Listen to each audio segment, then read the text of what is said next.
David Smoak. It's not really breaking news, but it is.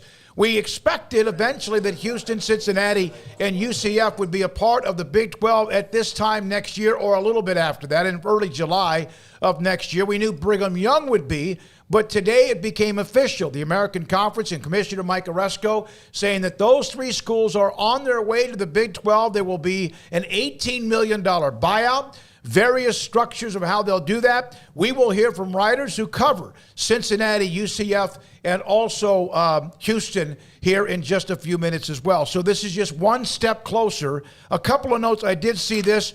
Chris Pesman, the UH athletic director, that University of Houston and the other members will get a full share member in the league in year 3. The year 3 is most likely the year there will not be Texas and also Oklahoma, although we really don't know that yet as well. So it is now official. They'll be a part of it along with Brigham Young next summer.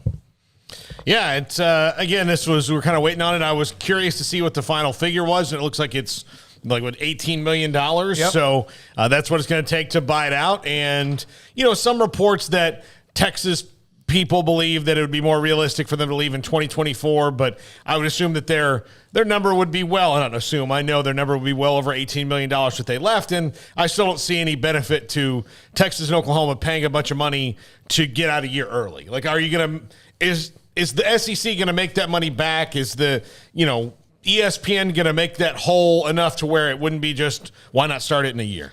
I think that's the thing, though, is if you did do that, you're making way more money. Mm-hmm. So, in theory, to your point, they could eat that whatever figure is right now and make that up in like a year or two. So, yeah, if they wanted to leave, in a year earlier than expected, then I don't think it's going to take them long. And quite frankly, in particular with Texas, I don't think that they're hurting for money anyways. I mean, I think that they could cut an $18 million check and be okay until, that first SEC paycheck came in. So I don't know. I mean, I don't want to sit here and have this be a thing that just strings along where we're sitting here constantly worried about when OU and Texas are leaving. I don't want this to turn into like a game of threaten to leave, but then stick, you know what I'm saying? Like, just let's make it clear. Like, what are the plans? I don't think it needs to be some big secretive operation, although that seems to be how this all started to begin with. So it would be nice if OU and Texas would just, say what their plans are. And I know that they've said in so many ways that their plans are just to write out the contract or whatever the case may be. But if you plan on leaving early, just state that. I mean, I don't see why it really matters in the long run. These schools are stating what they're doing, and it's not a big issue. They worked it out, and, hey, they're coming in 2023. So no, absolutely. And here's the deal. The Big 12's not waiting. That's what they've done. They responded to what happened in late July last year. They made the decision to bring on 4 schools, probably the 4 best options around America, although there are 2 or 3 that would like to argue with that. And now all 4 will be a part of it, not just Brigham Young next year, all 4. And you would think that this also probably is the next unlock whatever that leads to whatever Texas and Oklahoma might do. And quite frankly, they're a part of it for another couple of years. That's fine. The Big 12 is ready to go. Now they can go out and work on the schedule for 2023 unless something does change with those 2 as well. $18 million. If you think about that, UConn in 2019 negotiated a 12-month exit from the AAC in exchange for giving up $17 million to leave for the Big East. $18 million for each of those schools, and if you think about it, they'll probably pay most of it up front and then let it all kind of maybe $1 million or $2 million a year until it runs its course. Well, that doesn't seem like that's much money at all compared to what they're going to get in the third year of the deal, which is going to be so much more than they're getting right now.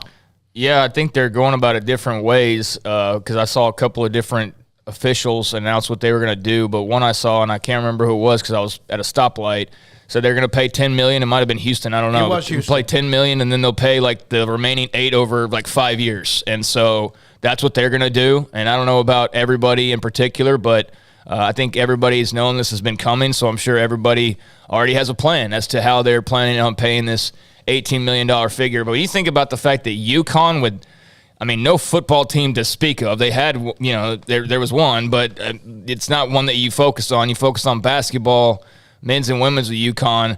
For them to go to the Big East and pay $1 million less than these teams going and jumping into the Big 12 and playing, major football, That's a steal. I mean, unless I'm reading something wrong, that's an absolute steal for these schools and for the Big 12 to have that be the figure. Now, maybe it's because there was, 3 of them and they're all paying 18 each. So, the AAC is like, well, hey, it's a good chunk of money. That's $54 million we're going to be getting. So, yeah, let's let them leave rather than make this a long, drug-out, petty thing. So it's great news. I mean, congratulations to Houston fans and BYU fans and UCF fans and there's always one of them at Houston, BYU, UCF, and Cincinnati. I always miss one of them. I know BYU already had this in the works, and they were already on their way. But for those other 3, that's awesome, and now we have a clearer picture of what's going on. Well, we had Ren Baker, the North Texas AD, on with us yesterday, among some others as well. They now will move to the to American Conference as early as July 1st of next year, with what now UCF, Houston, and Cincinnati are doing. Now that appears as if Charlotte, I think they've already made their decision. They've already gotten out of there. Florida Atlantic, North Texas, Rice, UAB, and UT San Antonio, UTSA, will leave for Conference USA and join the AAC on July 1st of 2023. So that now works. Now, today at 3:45, we're going to have Clifford Douglas. He's the Associate Commissioner of the Conference USA. Will be interesting to see his take on this. And it's interesting, yesterday we had